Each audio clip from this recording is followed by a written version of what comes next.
I have 5 reasons why this is a must-listen episode. Those 5 reasons, I'm giving you 5 emerging markets here in the United States that haven't exploded yet that could make you very, very profitable in real estate. So, tune in.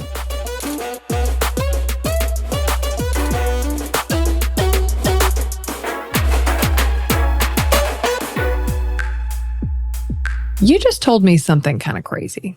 Crazy. You told me that there's a strategy for Americans to be able to tax-free build wealth and become millionaires in less than 10 years.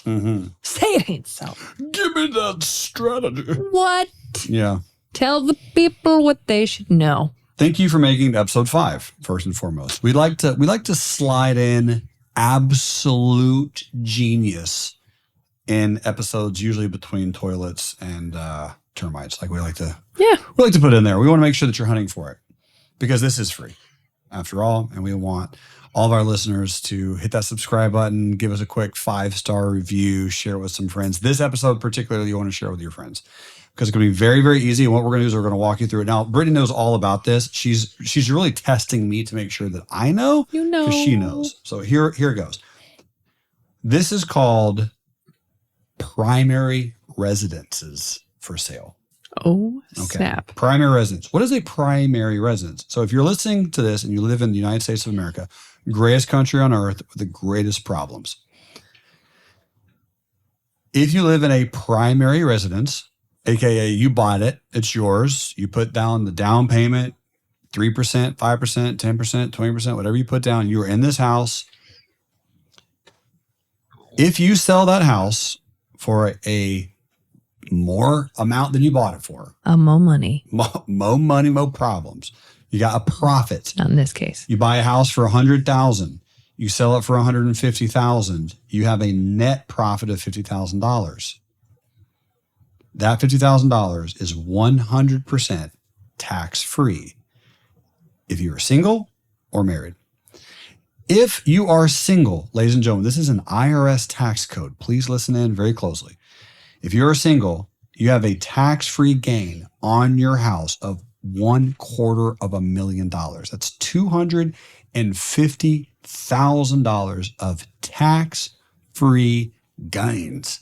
And if you're married, it's $500,000. $500,000. So I'm going to walk through a strategy of someone that you know very closely. We have a lady who's single, grinding that keyboard, getting after it, making money, loving life. She bought a house a while ago. It was worth $200,000. Now, while she's working, getting after it, she's renovating the house a little bit, updating the kitchen, putting new flooring in, new paint, fixing the outside, increasing the value of the house, right? Putting in new decks. You know about those decks. Strong deck game. Strong Super deck important. game. So she's putting in money in this $200,000 house. Now, right now, this house is worth very, very close to $650,000. Oh, snap. In the interim of this house becoming worth more money because she bought it 5 or 6 or 7 years ago and her getting married, she could now sell this property. She owes, remember, she bought it for $200,000. It's worth $650,000. She only owes $50,000 on it. So riddle me this. If she sells it for $650,000 and she owes $50,000 after tax, tag, and title and all the fees, let's just happenstance say that she walks away with a cool $500,000. Since she is married, that $500,000 is tax-free. Ladies and gentlemen, tax-free, $500,000 in your bank account. Now, it's great to make money on all these houses. And the reason we're stuck on the tax-free is you just have more to play the game with. Yeah. You have more to invest with. Yes. You can sell it before 2 years. You can do that. Sure. Appreciation is wonderful. Yeah. But when you don't have to pay taxes on it, you have more to play with. Mm-hmm. That's such a big, $500,000 because the average American, we looked at this stat recently. We had someone come into our G-Force community. They did a live presentation. And I believe the number was 66. So 66 people out of 100 at the age of 65 will retire with approximately $130,000 in their retirement account. Seems high. Well, yeah. if you're 7, right? For sure.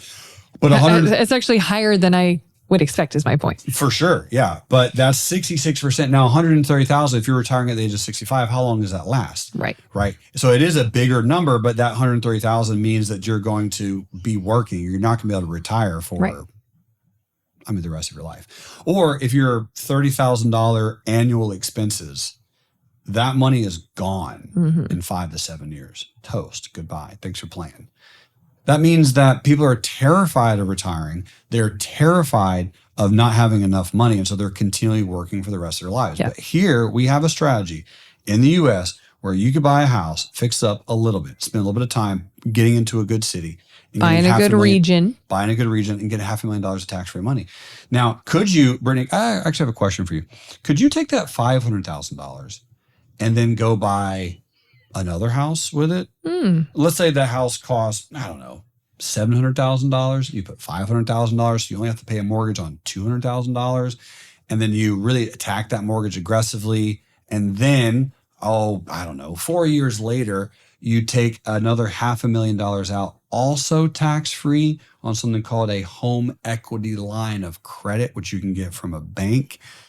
And you never pay taxes on a loan. So then you have a house and you have $500,000 of liquid that you still didn't have to pay taxes for. That's how you become a millionaire. Well, hold on though. Hold on. Because then, Brittany, is it possible that someone could take that $500,000, which costs them 7% a year, and could they, give it to a real estate investor who would guarantee them 10% return a year on that $500,000 plus all kinds of perks, bonuses, cookies, and goodies. And they have a 3% spread annually for free. Am I doing the math right? For free. And they don't pay tax on the $500,000? They don't. I'm trying to figure out, why isn't everyone doing this? Why isn't everyone doing this, Brittany? I think that a lot of people don't take the time to get a financial education. Okay. They spend hours and days and weeks studying tests and impressing teachers and learning history and how, photosynthesis works. But it's important that if you're going to learn how to have a skill, to get a job, to make money, you also learn what to do with the money. Yeah. And this was like the most basic thing that I was blown away with when I first started getting financial education. I'm like, why are they not teaching us this? Why are they not talking to us about this? Right. And I think that will change in our lifetime because it's just stupid that it's not. And because we're doing it. And because we will make sure this happens. We will make sure. It's really important. Why block people from ever getting ahead? We just saw this weekend at our G-Force meetup, the national debt and how it's climbing and unemployment, all these really scary numbers and the interest that we're paying on the debt to service this national debt. And it was really amazing how irresponsible our government is being in the most quote unquote abundant nation in the world. It's really being propped up in a really irresponsible way, which makes it scary. And so the only way I believe we can get ahead of this is to empower the people to know how to continue to create value for the world and start and grow these businesses. And it does take time, energy, focus, money, resources, influence to be able to do that. And really good government leadership, which we will need to talk about this a little later. We need good government leadership. We need someone Somebody's got to do it. Somebody's got to care. Somebody's got to be brave enough to deal with the haters. Haters, the betrayers, all the fun, joyful things that come with being in the spotlight. So much joy. So it's much scary. Fun. It is scary. But what is also scary, Britt, you're absolutely correct, is this is obtainable for so many people. And it's a building block. It's a process. It's something that could take time. The reason I said 10 years is because that's probably maximum. Well, I wanted to add one thing on how to get there faster. Yeah, please. So you talked about this woman that we met this weekend who's been doing this work on her house. But what if you're not handy? What if you don't have extra cash to be able to buy and fix things up, or you've got 3 kids or whatever, you don't want to be doing work on your house? Another way that you can be creating this delta of appreciation is to buy in the path of progress. Mm-hmm. I'm like, write that down. Everybody listening to this, buy in the path of progress. Mm-hmm. You always want to be buying something that you can do what's called a value add to. So you can make the property better by being there, by changing some horrible paint color or adding a deck. Something would be nice to be able to add value that way. But if the area is trending up, in an area that was known as being a rough spot or didn't have a lot of amenities there, and now the amenities are coming. If you can be in the path of progress, not already buy in the progress, it has to be the path of progress, not already done, then you're going to get those double prices. I've got houses that I bought for $39,000 that I sold for $139,000 that the people 7 years later could now sell for a freaking $1 million. Like, that's an insane jump. Hashtag Nashville. It's an insane jump. Yeah. And that is, again, an extreme market. But I don't actually have a buyer that I can think of right now that's ever bought one of my houses that hasn't made at least $100,000 holding on to it for a year. And so all of the properties I invest in are in the path of progress. My buyers are blessed because they're in the path of progress. And so it's just one of the ways that you can do really well without having to be a rehabber or handy or spending your extra money on fixing stuff up. Can I give you 5 cities that I think are in the path of progress right now? Oh, I'd love to hear your opinion on this, but I want to just tell you real quick that I would call this strategy that you are talking about. Okay. The mo money, no problems strategy. Yeah, you the would. mo money, no problems. No money, no strategy. problems. It's important. Yes. I love that. So tell me your path of progress city. Yeah. I want to give you 5 cities that are not boiling hot under the sun, lunar fires like Nashville is. Okay. So the ones that might be off the beaten path that people might not totally have thought of before. And then I would like you to tell me if you think that these are good cities or not. Okay. Is that fair? Yeah. Okay. Number 1, Sioux Falls, South Dakota. Number 2, Jacksonville, Florida. Okay. Number 3, Oklahoma City. Number 4, Cincinnati, Ohio. And number 5, Lexington, Kentucky. Man. What do you think? How'd I do? I agree with a few of those. Hey, a few's good. I agree with a few of Okay, those. I'll take a few. And I want to hear your logic on why. So it's really important to not just listen to headlines. And by the time the headlines make it, you're probably too late, people. True.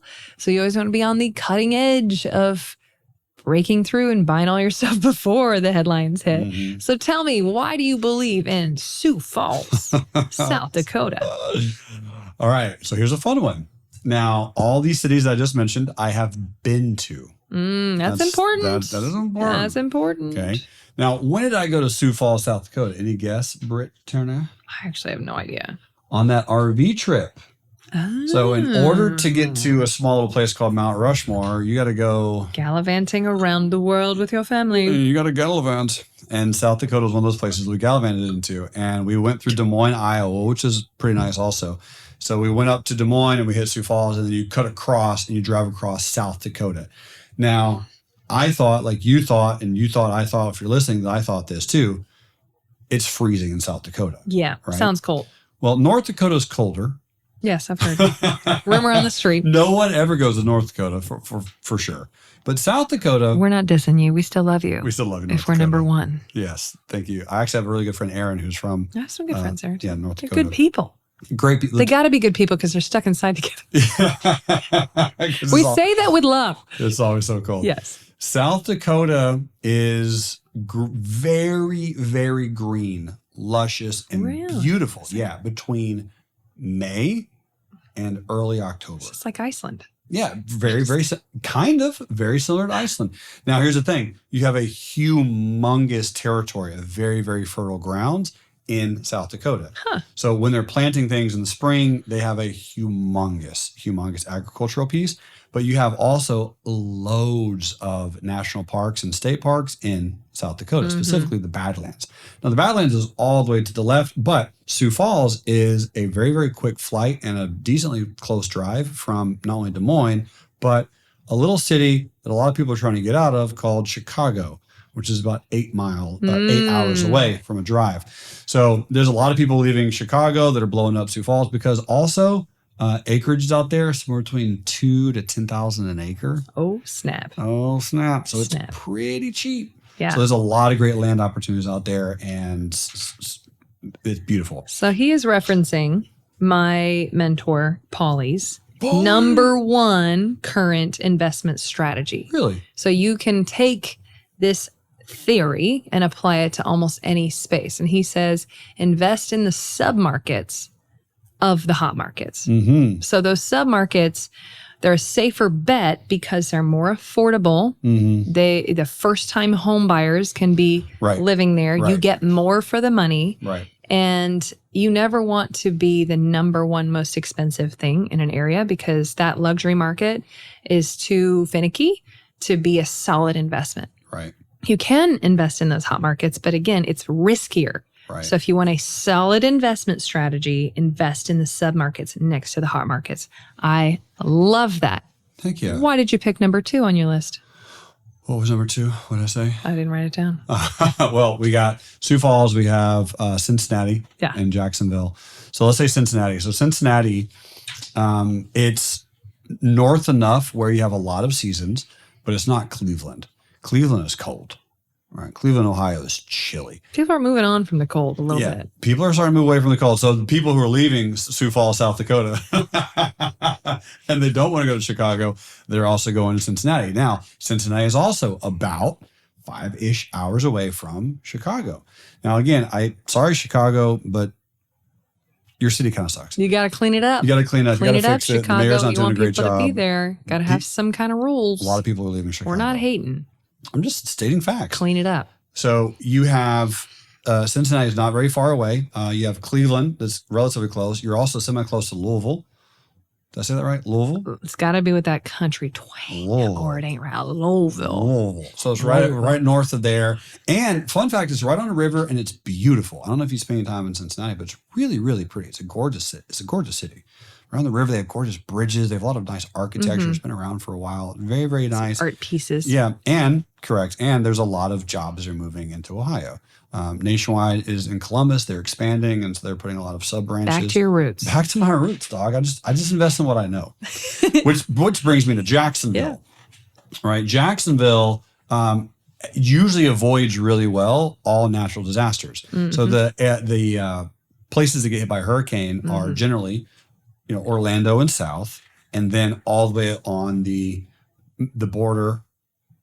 What's that? You have west, east. Yeah. So you have the west coast of Florida, right? With the Gulf of Mexico. Mm-hmm. You have hurricanes that come up in there, Panama City, Pensacola. That's going to get hit by hurricanes every now and then and tropical storms. But Jacksonville is generally pretty safe, right? From a hurricane standpoint. So that way. Number 2, huge sprawling city where you have Georgia, you have Florida, you have a lot of people that are leaving from, guess where? Atlanta, right? A lot of people, because the crime rate's a little too high in Atlanta, so they're traveling south. But clean it up, Atlanta. But they don't want to live in Georgia, so they're going to go to Jacksonville because there's an ocean there. Mm-hmm. So Jacksonville is beautiful. It's pretty. It's sprawling. Very, very nice. So on and so forth. Oklahoma City. Most of the reason that Oklahoma City is blowing up is because there's a lot of smaller pockets like Boise, Idaho, and other places, Vegas. They're just getting a lot of that California traffic. Mm-hmm.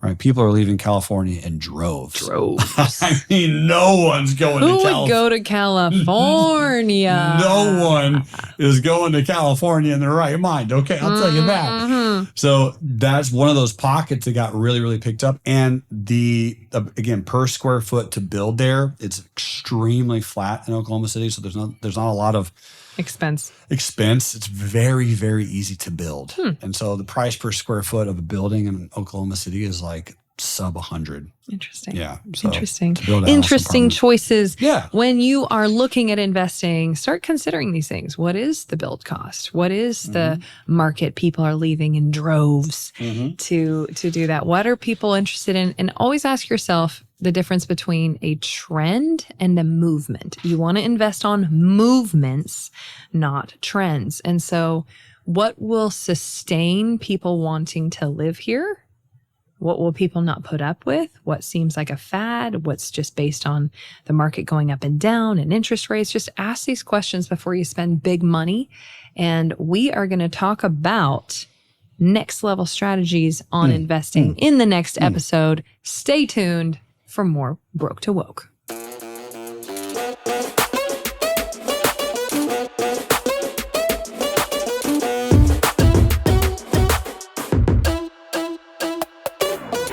My favorite word, I mean, like top 5 of all time, is abundance.